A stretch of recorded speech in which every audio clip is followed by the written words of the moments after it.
Welcome to Understanding Islam. This week we're going to look at modesty, a special characteristic of a Muslim. Can I remind you that if you've missed any of these episodes of Understanding Islam, either in Series 1 or in the present series, you can find them on the Ahl Bayt TV website on the on-demand section.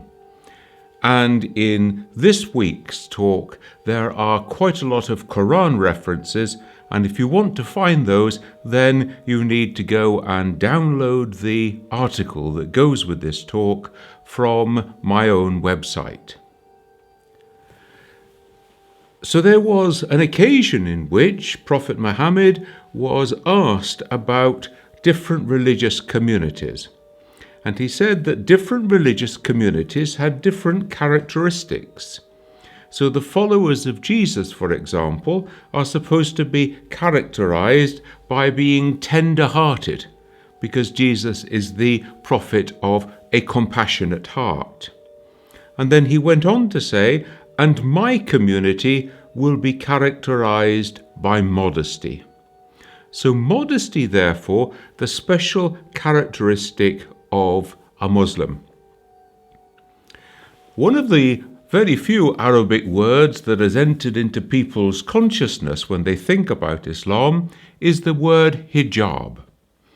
Quite often the word hijab is given all sorts of wrong meanings. People think hijab means this long enveloping cloak that's often black, or the chador. Sometimes people think that it's a sheet which covers you from the top of your head right down to your ankles. That comes from the Afghan region and is called a burka. Sometimes Muslims will say the word hijab as though it meant a headscarf. And sometimes hijab is spoken of as though wearing a piece of cloth on your head was the most important thing about being a Muslim.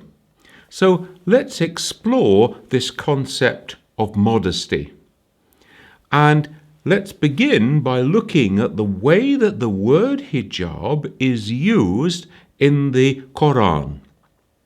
We're told, for example, that there is a hijab between heaven and hell which can never be crossed. There is a hijab between belief and unbelief. There is a hijab between the believer and God, which is lifted in paradise. There is a hijab which screens Moses, so that God speaks to Moses from behind a hijab. We're told as well that Mary, when she is pregnant, takes herself off into seclusion behind a hijab. There is a hijab between belief and unbelief. So we get the idea of a hijab being a barrier, a partition, a division. This is the way that it's normally used in the Quran. When we think of hijab as partition or curtain or barrier, then we can see our own examples that a hijab would be the curtain that we draw across the cubicle for changing in a clothes shop. Or hijab would be the door of the toilet cubicle or the shower cubicle. Or a hijab might be the curtains that we draw in the bedroom when we're going to change our clothes during the day. So hijab then is something that preserves human modesty. And in Islamic understanding, modesty is something that ennobles the human character. So it's not just something for Muslims, but it is an essential quality of being human, that it ennobles and dignifies the human character. We meet the term hijab, meaning curtain, in the Quran in a particular instance when Prophet Muhammad, on his wedding night with Zainab, had invited people to come back and eat together after the marriage. And they overstayed their welcome. And so we're told that he went off for a walk, hoping that they would take the message.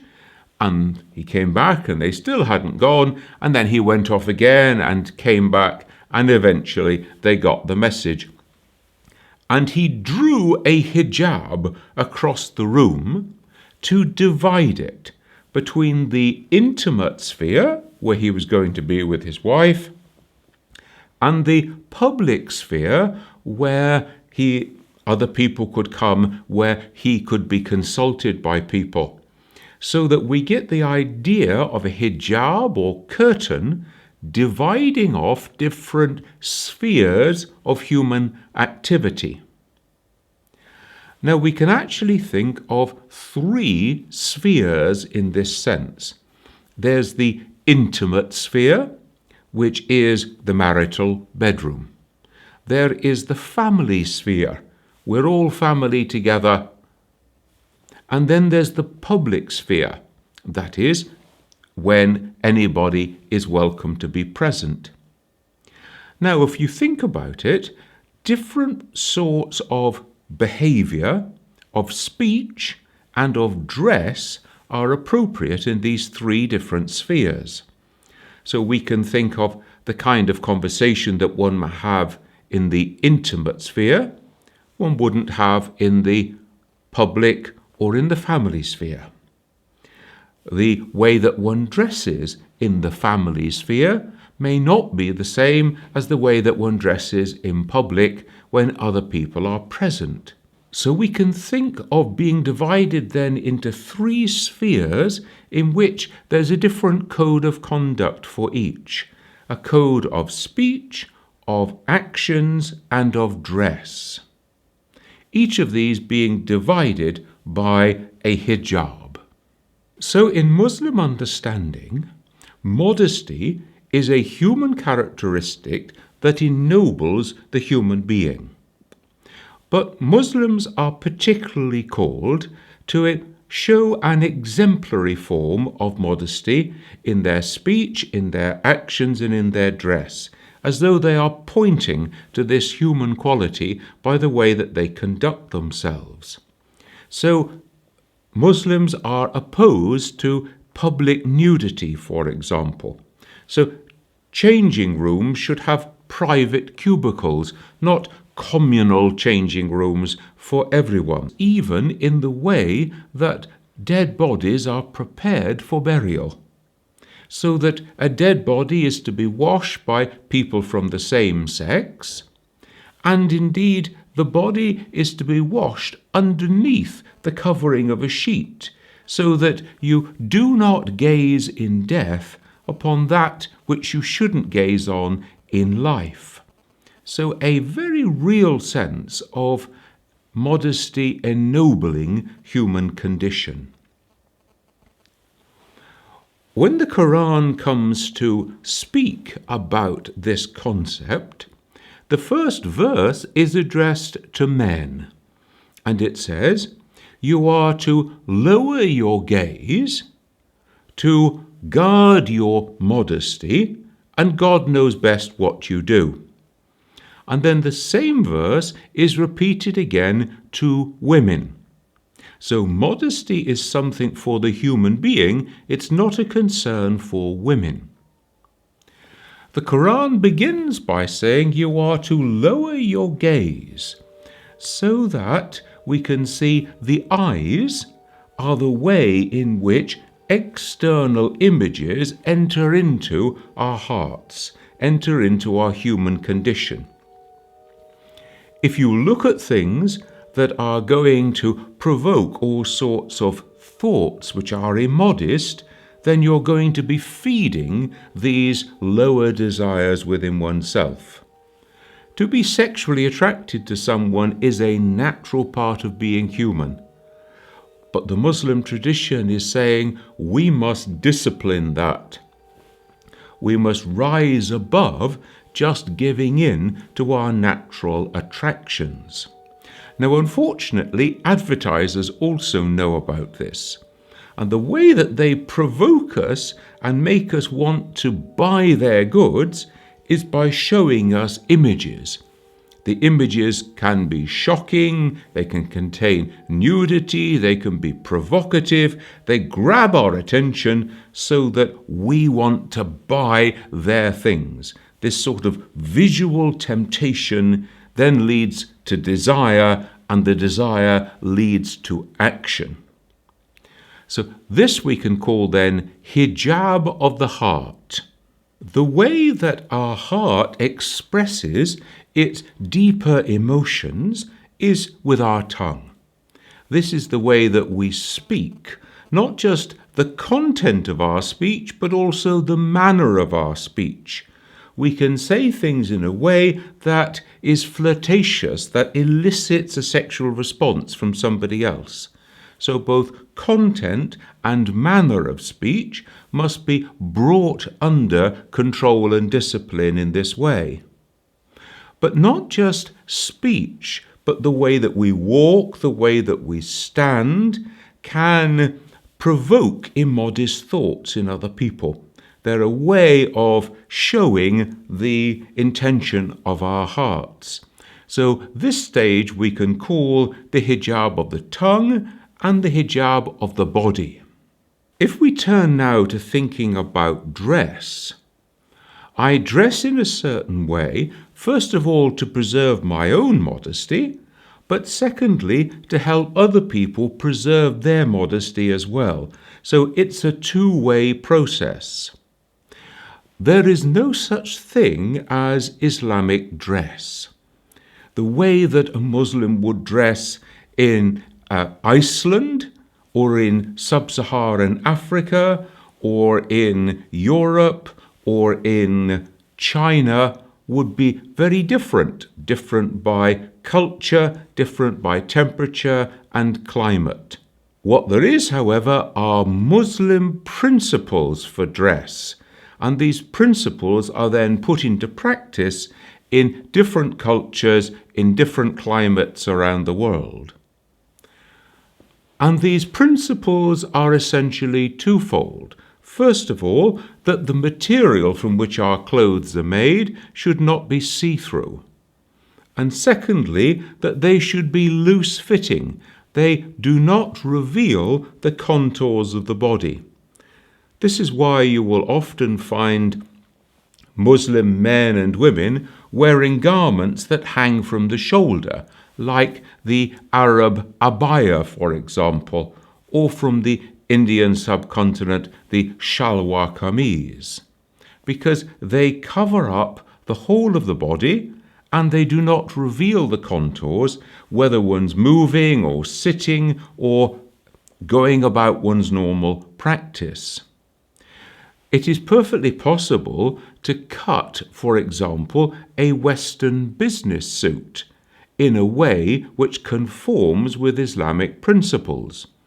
One cuts the trousers on a fuller style so that they don't reveal the contours of the legs, and one cuts the top, the tunic or the jacket, perhaps to mid-thigh level, and let it hang from the shoulder so that one is again preserving the modesty of the figure, whether it be for a man or for a woman. So the principle then, loose, flowing clothes that hang from the shoulders and do not reveal the contours of the body. You see, the Islamic requirement is not that one looks dowdy. Beauty, we're told, God is beautiful and God loves things of beauty. Now, what is beauty and how is it different from attractive? Beauty somehow is a quality of the inner person that shines and radiates from them, whereas attraction is to draw somebody else's attention to some part of our body or to our whole selves. There is a saying of Imam Ali here, in which he says that the beauty of our inner selves is more beautiful than that of our outer selves. So beauty somehow emanates from the inner self, the heart and spirit of the person. So what we're talking about here is being beautiful without being provocative in the way that one dresses or in the way that one conducts oneself. This idea of being beautiful, we can see this being played out when people go to the mosque. Especially when you go to the mosque and there's a large group of people there and it's going to be a fairly dense gathering, like on a Friday or for a big festival, people are told, first of all, make yourself pleasant to be with. So people take a shower, people put on clean clothes, they brush their teeth, they don't eat garlic or other things that are going to make their breath smell, so that they will be pleasant to be with. And then, when the men's ranks and the women's ranks have gathered together, it's not unusual that people will apply some perfume, because you are making yourself beautiful for God, you are making yourself pleasant for other people of the same sex to be near, but you are not being provocative or making yourself alluring to other people of the opposite sex as you go on your journey to the mosque, for example. Now you will notice that up until now, everything that we have been saying applies to both men and women. And again, this principle goes on when we ask, well, what is the principle of how much of the body should be covered? Because the principle is cover up. One should be covered. How much? Except that which naturally appears. So the head, the face, the hands, the feet, for example. And so for both men and women, the general principle would be high necklines, long sleeves, long trousers or long skirts. And yet Islam is also very sensible and practical. So, for example, men who are working in the field or who are doing heavy manual labor and are sweating a lot, or who are working in a dirty environment, are allowed to remove certain parts of their clothing, to roll their sleeves up, to roll their trouser legs up, even to take their shirt off, provided that they keep covered the private parts. Now, the private parts for a man are from the navel to the knees. And the same principle applies for women too, except that for a woman, the private parts include the top half as well. But obviously a woman who is working away in a washing tub, for example, is going to be rolling up her sleeves when she is engaged in this way. So we see the principle then, covering up except for that which naturally appears, the hands, the feet, and the face. There is another verse in the Quran that is speaking to women, and it says that they are to not display their aura. Aura is a difficult word to translate. We normally need to call on several English words, their allurements, their charms, that which attracts and provokes attention. These are aura. Most scholars will agree that aura includes the hair, because it's one of the beautiful and attractive parts of being a woman. Therefore, it is reserved for that intimate sphere in which one is with one's partner in the marital bedroom, and it can also be shown in the family sphere. The family sphere means with those people who are too closely related that they could not be possible marriage partners. So for a woman, for example, she doesn't have to cover her hair in front of her children, in front of her brothers, in front of her father or her husband, but she would, for example, in front of her brother-in-law. So it's that question of how closely related you are, whether it would be possible for you to marry that person. So this is where the idea of wearing a headscarf comes into the equation. Different schools of Islam interpret covering the hair in different ways. Some people wear a turban, some people will wear a cloth which fits just around the hair and the ears. Others will extend that cloth so that it comes around to the chin in this way. Now, it's common in hot, sandy conditions, in the desert, for example, that all men and women wear a headcloth because it stops the sand getting into the ears and into the hair, and it protects the head and the face from sunburn and from windburn. Quite often then, these headcloths will have a long tail that can be drawn across the mouth and nose when the sand is blowing, when the wind is strong. There are those few Muslim groups who wear a face veil. This is called a niqab. It's worn by a tiny minority of Muslim women in total. Some groups don't wear a niqab at all. You will find some people who say it is not a requirement, but it is an act of additional piety for those women who want to wear it.